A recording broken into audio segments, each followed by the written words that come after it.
Bonjour à tous, bonjour Émeric, bonjour Claire, Bonjour. vous m'entendez? Salut Très bien. Pierre, très Tout bien. va bien? Bon, ravi de vous retrouver, bonjour à tout le monde. Bienvenue pour ce nouveau webinaire qui est proposé par Agorapulse. Aujourd'hui, on va parler de réseaux sociaux, on va plutôt parler surtout de ROI des réseaux sociaux, comment facilement mesurer et améliorer ses performances.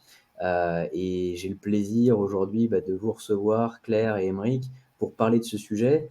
Je vais rapidement vous introduire. Donc Claire, tu es community manager d'Afimoto. D'Afimoto, c'est un réseau distributeur d'équipements et d'accessoires moto. C'est le plus ancien et le plus important en France. Et je crois que vous êtes même numéro 2 en Europe du fait de votre taille. Dafi, ça a été créé en 1974. Il y a 3 enseignes, 3 marques que vous gérez aujourd'hui, Dafimoto, Daffy Speed et Daffy Scoot, si mes C'est ça. souvenirs sont bons. Tout à fait. Vous avez un site de vente en ligne, vous avez à peu près 195 magasins à fin 2022 et vous réalisez un petit peu plus de 72 millions d'euros de chiffre d'affaires. Donc, c'est plutôt une belle réussite d'Afimoto et c'est la raison pour laquelle on voulait vous inviter puisqu'en fait, vous êtes le cas client le plus significatif pour nous. Et donc, merci d'avoir accepté notre invitation. Je ne Avec sais pas si plaisir. toutes les informations que j'ai données sont bonnes, mais en tout cas, n'hésite pas à me corriger si c'est pas le cas. Pour l'instant, c'est bon. Bon, parfait. Et Émeric, du coup, tu es cofondateur et CEO d'Agorapulse. Donc Agorapulse, c'est la solution de référence des agences et des marques pour gérer leurs réseaux sociaux. Ça a été créé en 2011, 165 salariés qui sont présents dans 15 pays et on réalise un petit peu plus de 20 millions d'euros de chiffre d'affaires. On est bien d'accord, du coup, Émeric, là-dessus. Voilà, et on a essayé de leur imposer de faire de la moto à tous, mais ça n'a pas fonctionné, on n'en a eu qu'un petit nombre malheureusement. Bon, écoute, en tout cas, merci à vous deux pour cette invitation et votre présence aujourd'hui pour parler de ce sujet. On va rentrer dans le vif du sujet, mais avant d'aborder la thématique du jour, je voulais en profiter pour poser une question à l'ensemble des personnes qui nous regardent aujourd'hui. 2 rapides questions. La première, c'est une question qui vise à vous demander si pour vous, mesurer le ROI de vos réseaux sociaux est très important, moyennement important, pas important, ou si vous n'avez pas d'avis sur la question. Donc, je vous invite à répondre à cette question et on a les résultats en direct qui apparaissent à l'écran. Et je trouve que c'est quelque chose qui pourrait nous donner un peu de visibilité par rapport à la discussion qu'on va avoir et donc, du coup, orienter le propos d'Émeric et de Claire. Juste pour faire écho à cette question que vous voyez à l'écran, je vais juste vous partager une étude qui a été faite l'année dernière. Émeric, tu pourras compléter. Mais Agorapulse a donc réalisé une étude l'année dernière auprès des professionnels du marketing. Et il s'est avéré qu'effectivement, les professionnels avaient conclu au fait que mesurer le ROI des réseaux sociaux était quelque chose d'important pour eux. Et visiblement, les résultats qu'on a maintenant à l'écran le prouvent, vont dans la même tendance. Et que ça pouvait être aussi des opportunités de business. On va en rediscuter, mais là-dessus, l'étude qu'on a menée était assez, j'allais dire, prégnante en termes de résultats. Je ne sais pas si tu veux rajouter quelque chose là-dessus, Émeric, nous en dire un petit mot, mais n'hésite pas si c'est le cas. Non, je pense que pour 100% des gens qui sont présents sur les réseaux sociaux, c'est important de mesurer le succès de ce qu'ils font. La question est cette définition du succès, elle, pour certaines marques, va être plutôt orientée vers la visibilité, la création de visibilité, et pour d'autres, elle va être mesurée par la création de trafic, de conversion et de revenus, parce que la visibilité n'est pas leur but premier. Ça dépend un petit peu des priorités stratégiques qui ont été mises en avant par les dirigeants marketing des boîtes en question. Les deux sont importants, mais on voit très bien que on a une partie des organisations marketing qui veulent avoir des résultats sonnants et trébuchants, et une autre partie qui s'y intéresse un petit peu moins, qui est plus intéressée par la création voilà, de gens qui vont voir les contenus, engager avec eux, réagir avec eux, donc sur des mesures plus réseaux sociaux que de mesures business. Écoute, impeccable, merci pour cette petite confirmation. Alors, on le voit à l'écran, hein, effectivement, bon, les gens continuent de voter, mais pour 83% d'entre vous, calculer le ROI de vos réseaux sociaux, c'est très important. Moyennement important pour, on va dire, 18% d'entre vous. Et puis, le reste ne se sont pas prononcés sur les pas importants ou pas d'avis sur la question. On voit qu'il y a une très nette tendance quand même. Et c'est la raison pour laquelle vous êtes aussi nombreux pour ce webinaire. Merci. Je vais clore ce sondage. J'ai une deuxième question pour vous qui concerne en fait la facilité avec laquelle vous calculez le ROI de vos réseaux sociaux. Est-ce que c'est quelque chose qui est compliqué, pas compliqué? Je ne sais pas si vous voyez le sondage. Hop. Est-ce que le sondage apparaît à l'écran? Voilà, il apparaît à l'écran. N'hésitez pas à voter et à nous dire si c'est quelque chose qui est compliqué pour vous ou si c'est facile. Auquel cas, on est preneur des solutions.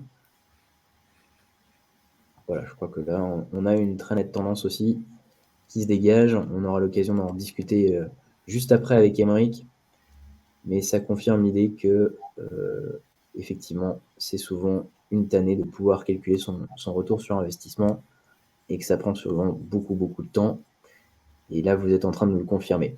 Je vous propose, en attendant qu'on voit le résultat définitif de cette question, qu'on rentre un peu dans le vif du sujet. Et Émeric, j'avais une première question pour toi, une question qui est somme toute assez importante.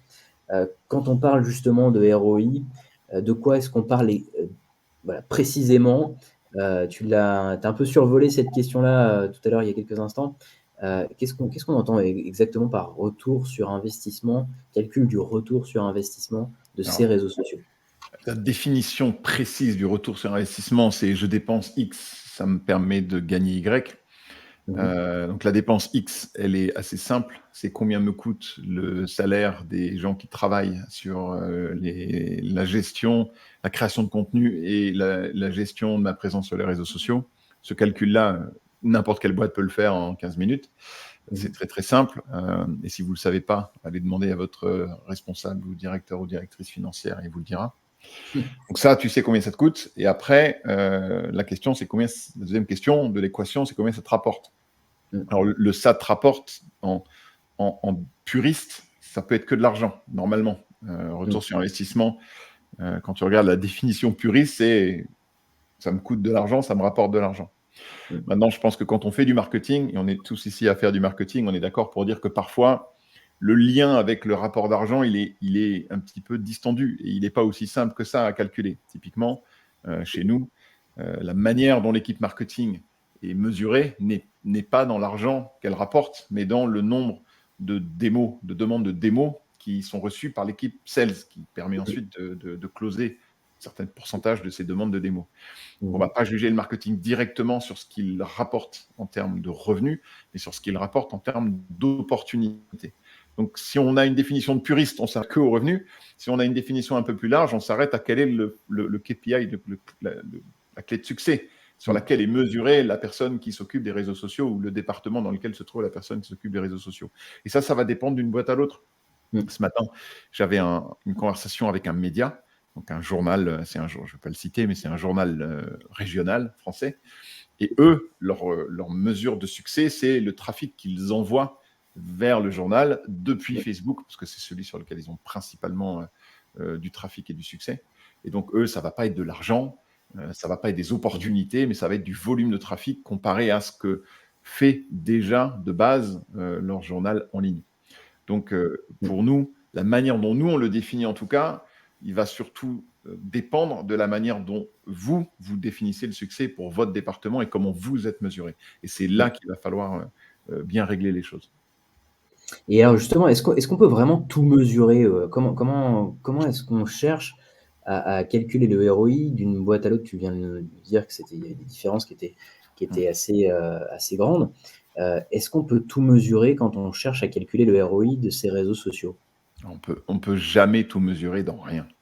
Donc, même dans les publicités Google ou les publicités Facebook ou les publicités LinkedIn, il y a une partie de ce qui se passe. On a beaucoup parlé de dark social ces derniers temps, pour ceux qui ont vu passer le terme. Il y a une partie de ce qui va se passer même en ligne qui ne sera pas traquée. Je me souviens une petite anecdote amusante. Au tout début d'Agorapulse, on devait être en 2013 ou 2014. J'essayais de nous développer en Amérique du Sud hispanophone et je faisais beaucoup de pubs Facebook au Mexique.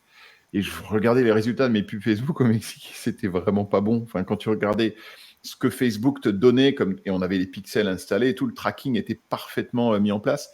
Et on regardait ce qu'on gagnait en pub Facebook et on regardait les comptes rendus et les rapports que nous donnait Facebook. Et franchement, le ROI, donc on dépensait X, on gagnait Y d'après Facebook, il n'était pas dingue. Il était même assez décevant. Mais j'ai eu l'intuition qu'il y avait quand même quelque chose qui se passait, mais que Facebook n'était pas capable de nous le dire en traquant directement pixel à pixel, revenu attribué à pixel. Et donc, ce que j'ai fait, c'est que j'ai fait des publicités que dans une région donnée et j'ai mesuré l'augmentation de notre revenu dans cette région-là. Et c'était 2 à 3 fois plus important que ce que Facebook me rapportait.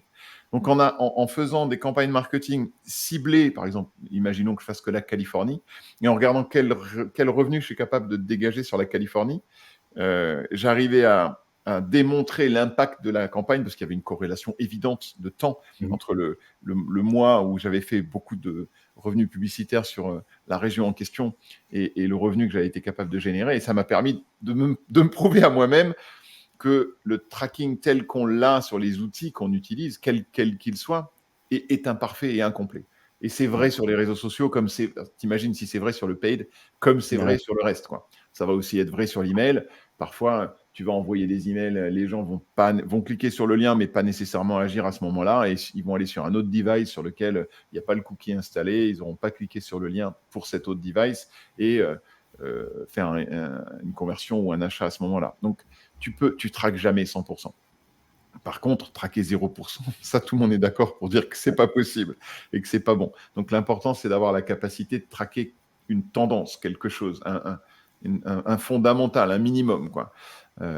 Après, et d'accepter que tout va pas être traqué. Il y a un truc qu'on a fait récemment sur le site web. Je ne sais pas si tu as vu ça, Pierre, mais tu as vu qu'on a rajouté un formulaire dans lequel on demande comment vous avez entendu parler de nous. C'est un formulaire champ libre pour l'instant. Et ce formulaire champ libre, on a environ 5 ou 6 000 réponses tous les mois. Hein. Ça fait quand même beaucoup, parce qu'on a 5 ou 6 000 essais gratuits tous les mois. Et on a un assistant virtuel indien qui s'appelle Sorav, qui travaille pour nous depuis 6 ans, qui tous les mois me fait un rapport en regroupant toutes les réponses qui sont données à ces questions pour voir d'où ça vient. Et c'est assez impressionnant de voir qu'il y a une source de création de retour sur investissement pour nous. Un essai gratuit, c'est une des choses sur lesquelles on va mesurer l'efficacité des actions marketing qu'on mène. Et on retrouve des actions marketing qu'on a pu faire qui ne sont traquées nulle part ailleurs. Les gens l'ont vu, mais n'ont pas fait d'action qui permettait à un pixel de traquer quelque chose à ce moment-là. Mais quand ils viennent créer leur compte, ils nous disent « Ah, j'ai entendu parler de vous à cet endroit-là ». Et donc là, on est capable de dire « Ah, donc cet endroit-là, ce qu'on a fait à cet endroit-là, ça a fonctionné ». Sauf que quand on regarde les résultats dans l'analytics, dans les logiciels de tracking qui devraient nous donner la conversion, ils ne nous la donnent pas. Donc voilà, tout ça, c'est pour dire qu'on reste quand même en ligne, alors offline, clair, hein, n'en parlons pas. Comment mesurer l'impact des opérations marketing sur les magasins et sur le chiffre d'affaires des magasins, c'est aussi très, très, très, très compliqué, encore plus. Mais même en ligne, alors qu'on pourrait penser que tout est traquable, ce n'est pas le cas. Et ça, je me permets une petite précision, Aymeric, que tu avais évoqué à l'occasion d'un autre échange. Ça, c'est quelque chose aussi qu'il faut partager, le fait que tout ne soit pas traquable, qu'il y a forcément des zones grises ou noires. C'est quelque chose qu'il faut partager aussi en interne avec CN+, ou alors avec ses clients quand on est une agence, parce qu'autrement, il peut y avoir aussi des malentendus à l'arrivée si les gens ne sont pas alignés sur la même longueur d'onde. Donc là-dessus, oui, je te rejoins totalement quand tu évoques cette question. Et je rebondis au fur et à mesure. Est-ce que tu as le sentiment aujourd'hui qu'on a une évolution aussi des marques ou peut-être des agences vis-à-vis du ROI? Parce que c'était une question un peu taboue. Il y a quelques années, les gens disaient oui, c'est calculer le ROI. Enfin, voilà, c'était un peu la question barbante. On se focalisait plutôt sur des vanity metrics. Et là, on a l'impression qu'il y a quand même une évolution. Est-ce que tu ressens cette tendance-là vis-à-vis des professionnels que tu côtoies avec Agorapulse? Est-ce que c'est quelque chose que tu as pu observer? Alors, ce que je vois et ce que j'entends, c'est que tout le monde rêverait de pouvoir mesurer tout ce qu'ils font en ligne et notamment sur les réseaux. Tout le monde, quand tu poses la question, est-ce que si je vous donnais la possibilité de mesurer l'impact de votre travail, quel qu'il soit, et en particulier, je regarde Claire, ce qu'elle fait sur les réseaux et on lui apporte des réponses à ces questions-là, il n'y a jamais personne qui te dit non, non, je m'en fous. Ça n'existe pas. Tout le monde te dit oui, bien sûr, si je peux savoir, ça m'intéresse. Donc mais ça a toujours été vrai. Je suis allé à San Diego pendant 9 ans consécutifs dans la plus grosse conférence social media là-bas. Et cette conférence social media est aussi un blog. Et ils faisaient une espèce de rapport tous les ans de quelles sont vos préoccupations les plus importantes. Et pendant 9 ans, tous les ans, l'une des 5 préoccupations les plus importantes des professionnels du marketing qui travaillent sur les réseaux, c'était comment je prouve que ça marche, comment je prouve que ça a un impact, comment je prouve qu'il y a un retour que ma direction va apprécier et qui va faire qu'elle va me garder à ce poste-là, quoi. Parce qu'au final, c'est de ça qu'on parle quand même. Donc ça n'a pas changé. L'autre truc qui a pas changé jusqu'à récemment, jusqu'à ce qu'on essaye d'y apporter une réponse, c'est que c'était extrêmement chronophage à faire. C'était faisable, manuellement tu pouvais le faire, mais le niveau de digging qu'il fallait aller faire dans ton outil d'analytics pour essayer de trouver ce qui fonctionnait pas, c'était tellement chronophage que personne ne le faisait. Pour la petite histoire, comme tu le sais, on a démarré ce travail sur la mesure du ROI à cause d'une cliente qui le faisait à la main et qui m'a raconté, c'est un truc que moi j'ai entendu il y a 4 ans, l'horreur qu'elle avait à laquelle elle avait à faire face tous les jours pour aller downloader son CSV depuis Analytics, faire ses tableaux croisés dynamiques, machin truc, et c'était 3-4 heures de boulot, de reporting toutes les semaines, ce qui est absolument épouvantable, juste pour savoir qu'est-ce qui a fonctionné là, qu'est-ce qui a fonctionné là, qu'est-ce qui a fonctionné là. Mais je rebondis sur la question au fur et à mesure que tu évoques la réponse, parce que le cas que tu cites, en l'occurrence celui de Fiona, est extrêmement intéressant. Je veux bien peut-être que tu nous racontes rapidement l'histoire qui a amené Agorapulse à s'intéresser à ce sujet du retour sur investissement, puisque c'est un sujet qu'Agorapulse a pris à bras le corps il y a quelques mois, l'année dernière, quoi. Bon, je raconte l'histoire, mais après, on laisse Claire parler, parce que sinon, je vais avoir l'impression de monopoliser la parole. L'histoire de Fiona, elle est anglaise. Fiona Abrams, elle s'appelle. Elle bossait pour une boîte e-commerce qui vendait des sous-vêtements féminins en ligne. Et ils faisaient énormément de publicité sur Facebook. Et dans ces publicités sur Facebook, ils avaient beaucoup de gens qui venaient en commentaire poser des questions sur les produits.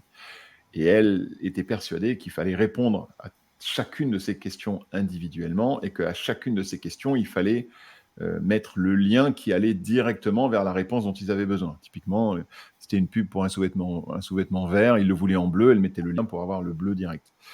C'était une pub pour un haut, ils voulaient le bas, elle mettait le lien vers le bas. Enfin, elle mettait toujours le lien vers « j'aimerais savoir ça, je voudrais savoir si vous livrez dans mon pays », elle mettait le lien vers les politiques de livraison et dans quel pays ils livraient. Et ça, c'était des centaines et des centaines de questions dans les commentaires sur les pubs par semaine. Et au bout d'un moment, elle ne s'en sortait plus du tout. Donc, elle a pris deux petites virtuelles assistantes philippines à qui elle a expliqué comment faire, qu'elle a formé. Elle a fait tout un playbook pour leur dire voilà comment on répond aux questions, voilà comment on met des liens, etc. etc. Voilà. La seule différence, c'est que tout d'un coup, ces assistantes virtuelles philippines, elles coûtaient quelque chose à l'entreprise. Et donc, son boss est venu la voir et lui a dit pourquoi on paye 2000 pounds pour répondre à des commentaires sur des pubs? On paye déjà les pubs, ça suffit, quoi, on ne va pas payer 2 fois. Et elle était convaincue que c'était un bon investissement que de répondre rapidement et efficacement à toutes les questions qui pouvaient être posées par ce qui semblait évidemment être des prospects. Et elle voulait garder ce budget, mais elle était challengée là-dessus. Donc, ce qu'elle a fait, c'est qu'elle a demandé à ses petites assistantes virtuelles philippines de rajouter des UTM, un code de tracking sur chacun des liens qui étaient mis. Donc, UTM, Medium, Source.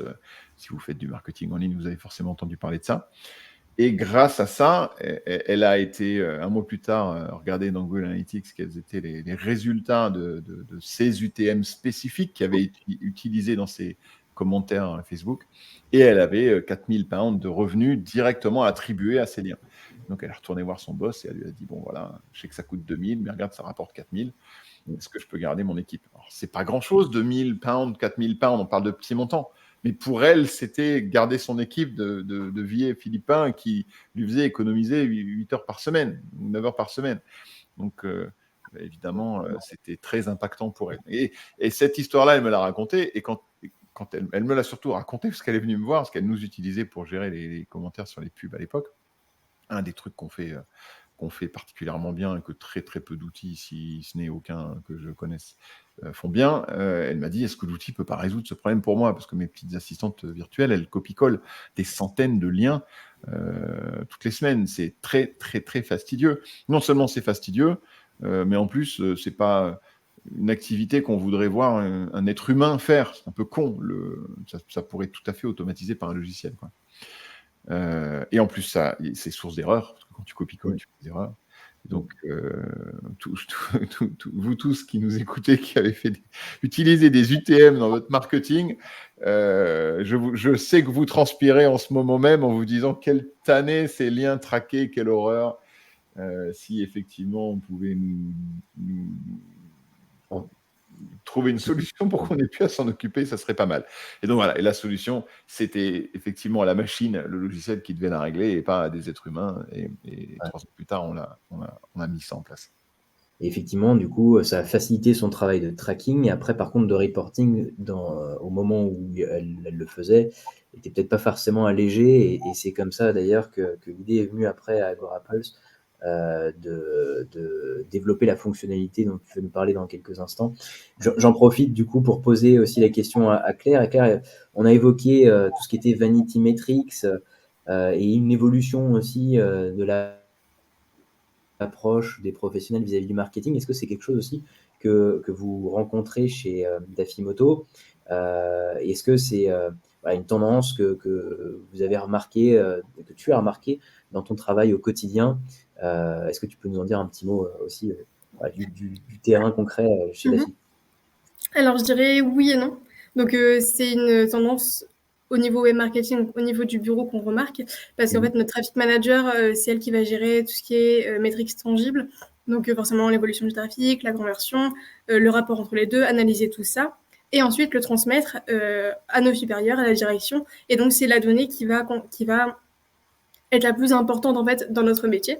Après, pour ma part, c'est un peu différent sur les réseaux sociaux. Les vanity metrics, c'est quand même quelque chose qui est très important. Donc, pouvoir analyser mes taux d'impression, les coûts par clic, etc. C'est des données en fait qui vont être liées directement à l'efficacité de mon travail. Et donc, vis-à-vis de ça, je peux savoir si j'ai fait des bêtises, si ce que j'ai fait, ça a fonctionné, et en fait pouvoir rebondir et agir directement sur mon travail. Mais c'est lié directement à mon poste et à l'impact qu'il produit sur l'entreprise. D'accord, ok, très clair. Très clair. Et alors, Émeric, on a évoqué la fonctionnalité avant de revenir sur Dafimoto. Je refais le parallèle. Du coup, donc AgoraPulse, voyant le constat avec Fiona, décide de s'intéresser, de se pencher au sujet et développe un outil pour ça, un outil qui vient de connaître en plus une évolution récente, puisque la semaine dernière, il a fait l'objet d'une release avec une intégration de Google Analytics 4. Et je veux bien du coup que tu nous présentes rapidement l'outil avant qu'on rentre dans le cas spécifique de Dafimoto et l'usage qui est fait par Dafimoto de cet outil. Alors, l'outil, très très simplement, il applique aux réseaux sociaux ce qui existe déjà pour le paid marketing, pour l'email marketing, pour marketing automation, pour tous les autres outils que l'on utilise pour faire du marketing en ligne. Tout ce que vous utilisiez, HubSpot, ActiveCampaign, Mailchimp, peu importe ce que vous utilisez, évidemment, sur les publicités, vous utiliserez probablement nativement Google Ads et LinkedIn Ads et Facebook Ads et Co. Tous ces outils-là, ils vont traquer pour vous ce qui va se passer après, une fois que le contenu a été publié, que le lien vers votre site commercial a été intégré dans le contenu. On ne vous demande pas de faire quoi que ce soit pour que ce que vous faites sur ces outils-là soit traqué. Quand vous envoyez un mail via HubSpot ou ActiveCampaign ou n'importe quel outil de marketing automation, vous, en général, vous n'avez pas à réfléchir à ce que vous allez devoir faire de votre lien. Alors, on va avoir quand même, pour ceux qui ont des équipes marketing matures, des structurations du TM pour aller un peu plus loin, pour mesurer par campagne, par pays, par machin, par truc. Mais ça, c'est quand on est un peu plus mature. Je sais que nous, on n'a pas fait ça avant d'être au moins 150. Donc, autant vous dire que c'est pas quelque chose qui est souvent fait dans les petites boîtes ou dans les petites et moyennes boîtes. Pour tous les autres, en général, vous mettez un lien et tout est traqué derrière. Et sur les réseaux sociaux, ça n'existait pas.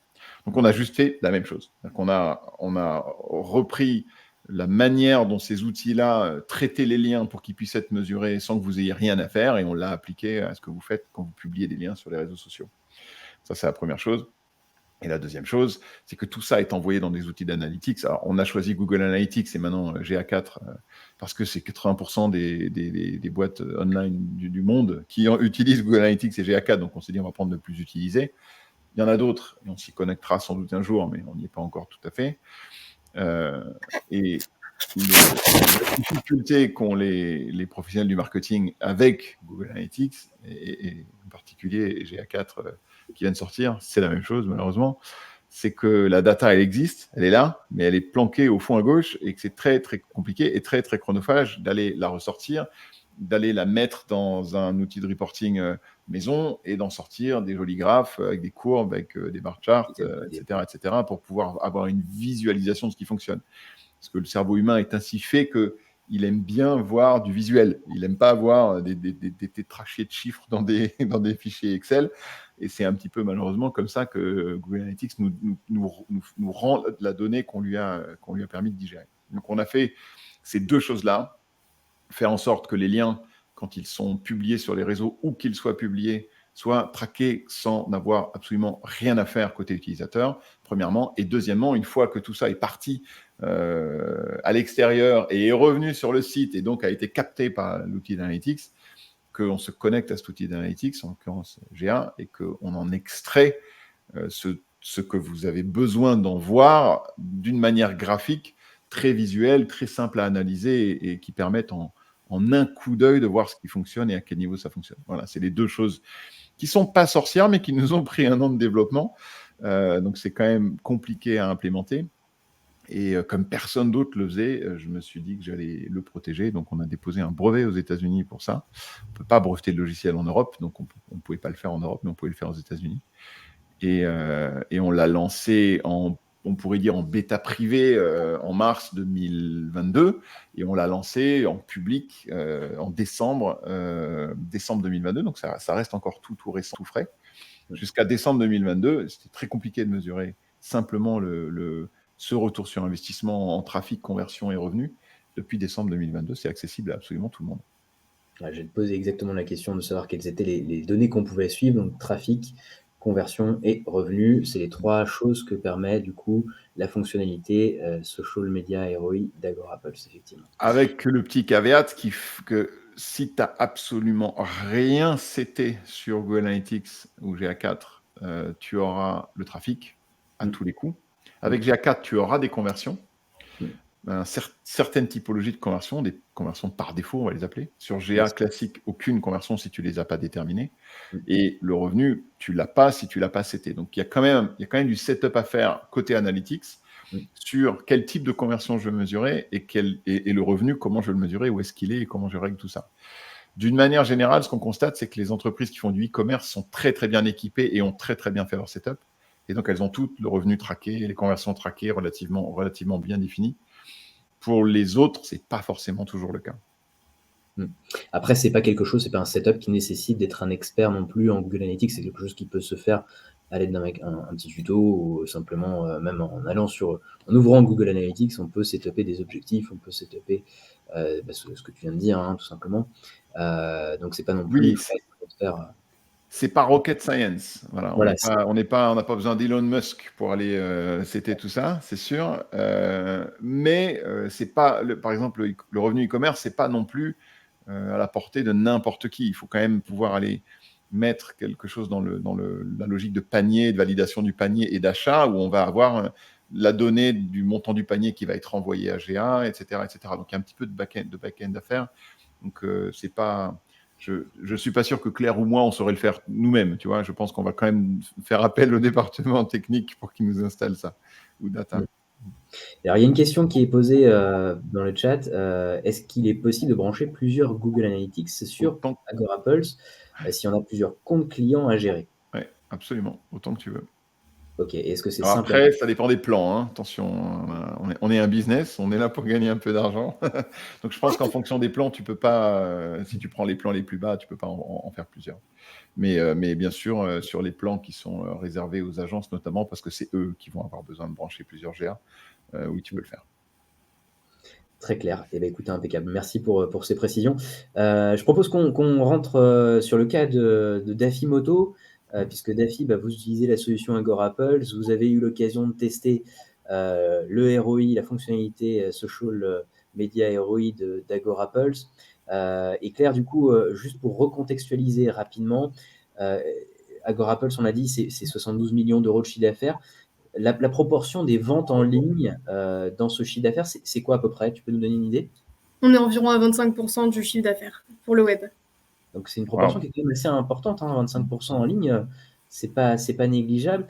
Et aujourd'hui, les réseaux sociaux sur lesquels vous êtes présents, c'est lesquels du coup?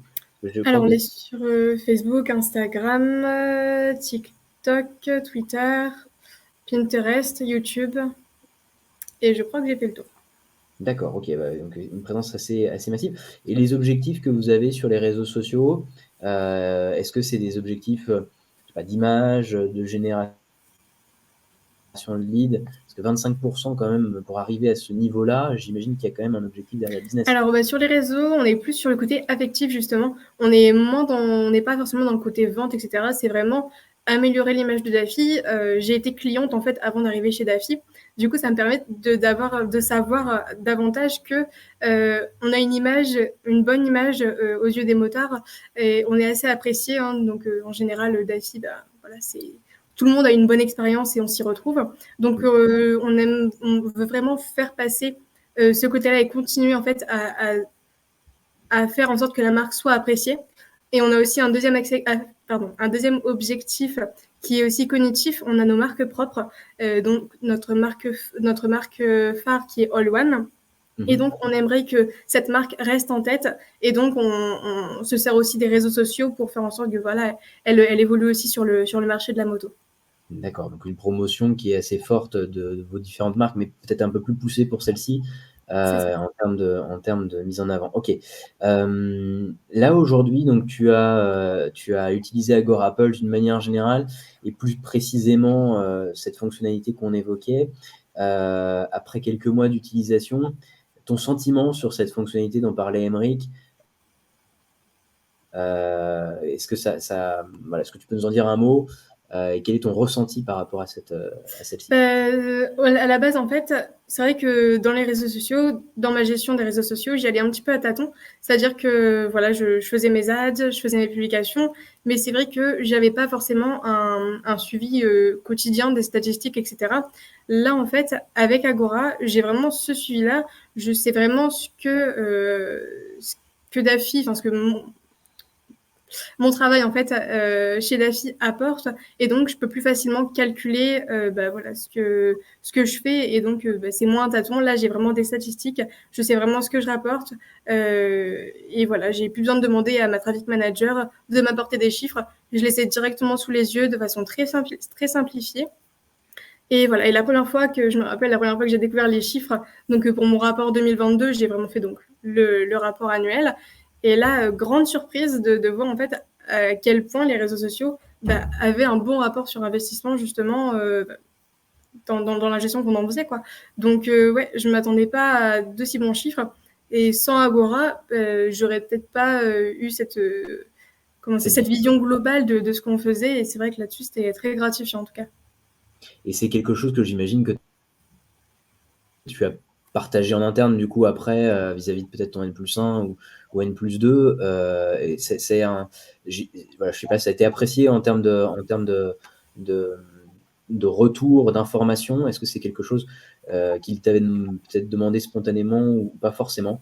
Oui, du coup, ça a été plus facile pour faire les statistiques. Hein. Forcément, à la fin, on envoie un tableau complet de tout ce qui s'est passé. Et c'est vrai que voilà, ça permet d'avoir une vraie vue d'ensemble. Et oui, ça a été bien apprécié et ça permettra, pourquoi pas, à l'avenir de négocier des budgets supplémentaires en disant, voilà, les réseaux sociaux, ça rapporte tant. Maintenant, on sait exactement ce que ça rapporte.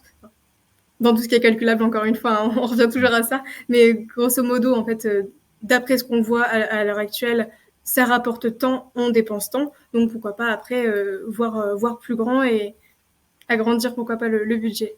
Je pense que ce que Pierre veut savoir, Claire, c'est quel a été le montant de ton augmentation après la présentation du rapport. Je suis encore en cours de négociation.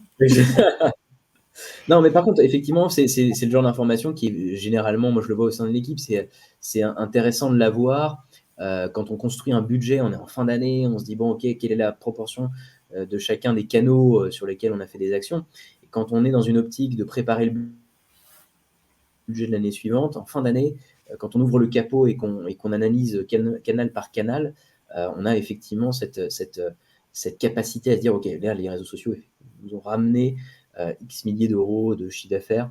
Et donc, peut-être qu'il faut qu'on mette le curseur un peu plus loin l'année prochaine.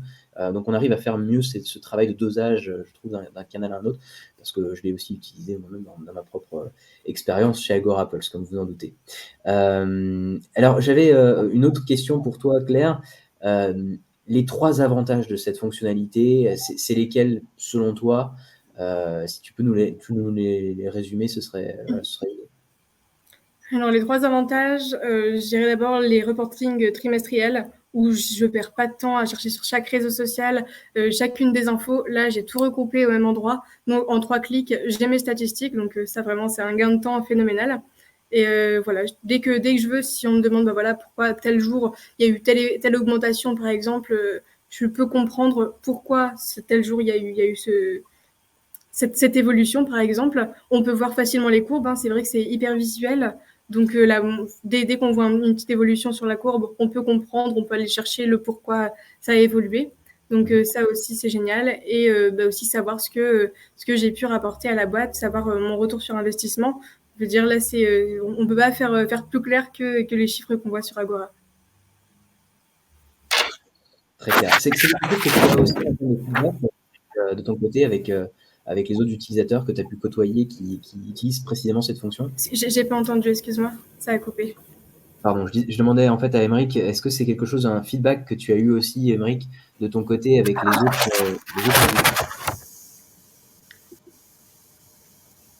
Excuse-moi, le feedback sur quel point?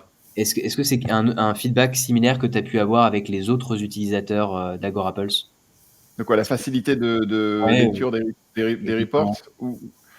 Oui, je pense que sur la partie ROI en particulier, le point essentiel, c'est de mettre en lumière des datas qu'ils ne voyaient même pas avant.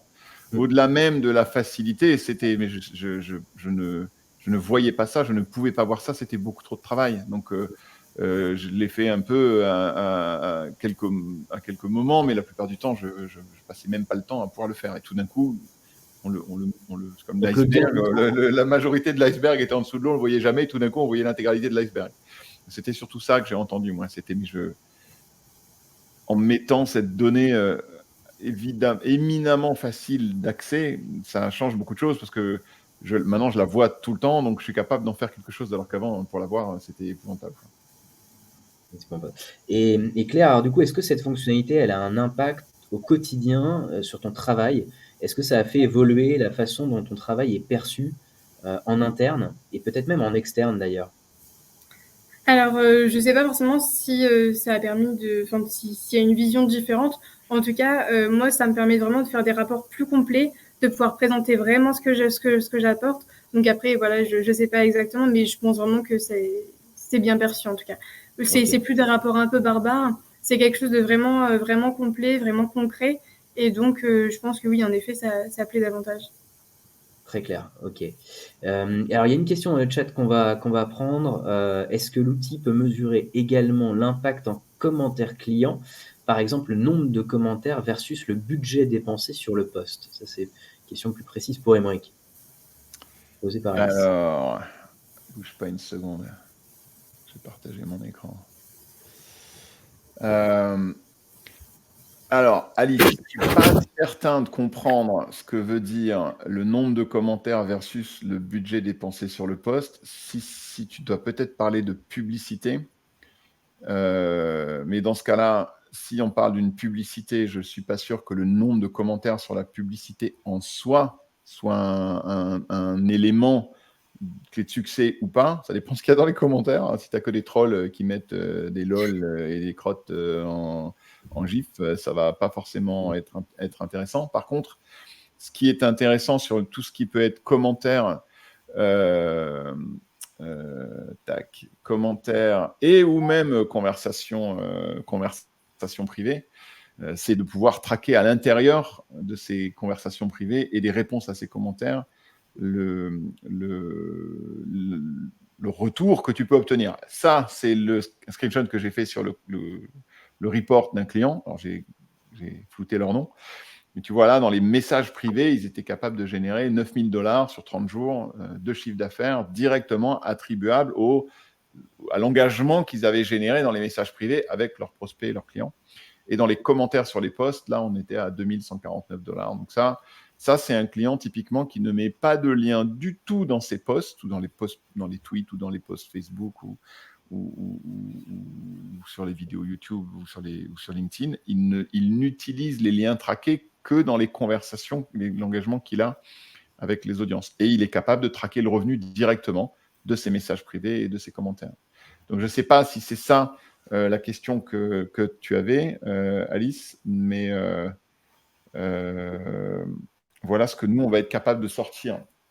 En grande partie, oui, c'est exactement. Okay. Ouais, donc c'est là que c'est vraiment intéressant. Et on a vraiment des clients qui sont, eux, ils appellent ça du conversational selling. Alors, je ne sais pas si c'est un truc, si c'est une tendance, une nouvelle mode qui existe ou un nouvel acronyme, enfin une nouvelle définition qui existe. On est assez fort dans le monde online pour inventer des nouveaux mots, des nouveaux acronymes, des nouvelles expressions.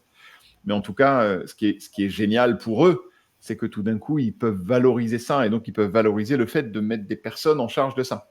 Et pour tout ce qui est notamment support, enfin relation client d'une manière générale, ça donne un nouvel élément de valorisation du travail de relation client. Et aussi sur les posts éditoriaux organiques, oui, absolument. Ce client-là que je viens de partager, encore une fois, leur stratégie notamment sur Facebook sont assez actifs et ça fonctionne assez bien sur Facebook, mais aussi sur Insta. Tous les messages privés là qu'on voyait, c'était des messages privés Instagram. Sur Instagram, ce qu'ils font, c'est beaucoup de stories. Donc sur des stories, il peut y avoir des liens, et oui, et donc ils peuvent être traqués. Et ils ont aussi pas mal de stories qui encouragent l'audience à poser des questions. Revenez en message privé vers nous, pour en savoir plus, envoyez-nous un message, etc. etc. Et là, dans l'engagement, dans le flux de la conversation, si c'est pertinent et que ça a du sens, ils vont intégrer le lien vers tel ou tel produit, telle ou telle solution, etc. etc. Et sur Facebook, ils ne mettent jamais de post promotionnel. Un peu ce que tu disais tout à l'heure, Claire, le but du jeu, c'est pas de faire sell, vente, parce que ça, en général, ça fait fuir tout le monde assez vite. C'est que le contenu soit hyper utile, intéressant, intriguant, tout ce que tu veux, genre ça c'est marrant, ça m'intéresse, et c'est rarement moins 20% sur les gants d'été qui va faire intéressant, moins 20%. Et sur ce post intéressant, il va y avoir de l'engagement, et une partie de cet engagement, on va dire est-ce que vous avez des gants d'été? Ah bah oui, tiens, ils sont là, clac. Et là, dans le conversationnel, va s'insérer, quand elle est utile et pertinente, le renvoi vers le site, vers l'offre, vers les produits à vendre, etc. etc. Très clair. Bah, écoute, merci beaucoup, Aymeric, pour la question. Alors, on s'était donné 3 quarts d'heure. On a dépassé d'une petite minute, mais n'hésitez pas si vous avez des questions de dernière minute sur ce sujet. Je pense qu'on a fait le tour. Je ne sais pas s'il y a un mot de la fin que tu veux nous partager, Aymeric, et éventuellement Claire. Si vous voulez en dire un petit mot, en tout cas, juste avant, je me permets de préciser à toutes les personnes qui nous regardent que cet outil, il est possible d'en avoir une démonstration.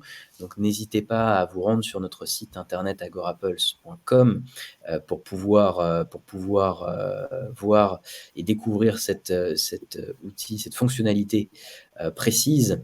Il y a des personnes qui pourront vous en faire une démonstration assez complète. Mais en tout cas, voilà, le sujet méritait qu'on s'y attarde aujourd'hui, et je vous remercie l'un et l'autre, Aymeric, Claire. S'il y a un petit mot de la fin que vous voulez partager à notre audience, peut-être un petit conseil par rapport au calcul du retour sur investissement que vous voulez donner à ceux qui nous regardent, n'hésitez pas. Peut-être, Aymeric, si tu veux donner un petit conseil. Alors, moi, d'abord, si vous êtes intéressé par le sujet et que vous avez envie d'avoir des exemples, n'hésitez pas à vous connecter avec moi sur LinkedIn et à me suivre sur LinkedIn. Toutes les semaines, je partage des success stories de clients avec des vrais chiffres, des vraies copies d'écran. Alors, je floute et je masque et on ne sait pas qui c'est la majorité du temps quand même, parce que faire attention. Mais au moins, vous avez des vrais chiffres et je décris un peu leur stratégie, où est-ce qu'ils l'ont fait, comment ils l'ont fait, etc., etc. Donc voilà, n'hésitez pas à vous connecter avec moi sur LinkedIn. Préciser que vous m'avez entendu à ce webinaire, parce que je reçois énormément d'invitations LinkedIn et je ne les accepte pas toutes parce que sinon je deviendrai faux. Et n'hésitez pas à suivre Agorapulse aussi, parce notre présence sur les réseaux sociaux, parce qu'évidemment, on va relayer tout ce qu'on peut apprendre. On fait comme vous. Nous, on essaie d'être intéressant sur les réseaux sociaux et on essaie de ne pas faire vente. On essaie d'apporter de la valeur et de vous donner des clés pour mieux réussir à réussir dans votre métier et dans vos objectifs à vous. Donc voilà, ça serait mon mot de la fin. Eh ben super. Claire, un petit mot de la fin de ton côté? N'hésitez pas à venir nous suivre sur Dafimoto et à venir nous voir en magasin si vous êtes motard. On sera toujours dispo pour un petit café. Voilà, surtout si vous êtes présent au webinaire, n'hésitez pas à le faire savoir à Dafimoto. Merci à vous deux, et puis à très vite du coup pour un nouveau webinaire dans les prochaines semaines. À bientôt tout le monde. Merci. Au revoir. Merci Claire, merci Aymeric, à bientôt. À bientôt.